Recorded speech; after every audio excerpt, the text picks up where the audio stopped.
Ahora les voy a explicar la diferencia que hay entre ñandé y oré, que en castellano significan nosotros.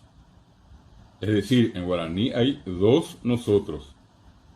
Está el nosotros incluyente, que le incluye a toditos, nadie queda afuera. Vamos a suponer que en este momento estamos acá 10 personas. Y yo hablo en nombre de las 10 personas y digo ñandé. Y las 10 personas que estamos hacemos la misma acción. Por ejemplo, ñandé yaguapí. Nosotros estamos sentados, toditos sentados. En ese caso se dice ñandé yaguapí.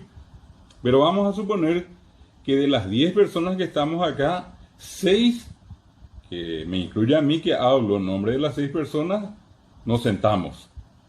Y las 4 personas que restan quedan paradas. En ese caso se dice oré. Yo hablo en nombre de los 6 que estamos sentados y digo oré roguapí. Pe peñemboí. Oré roguapí. Nosotros estamos sentados. Pe peñemboí. Ustedes están parados. Ñemboí significa estar de pie o parado.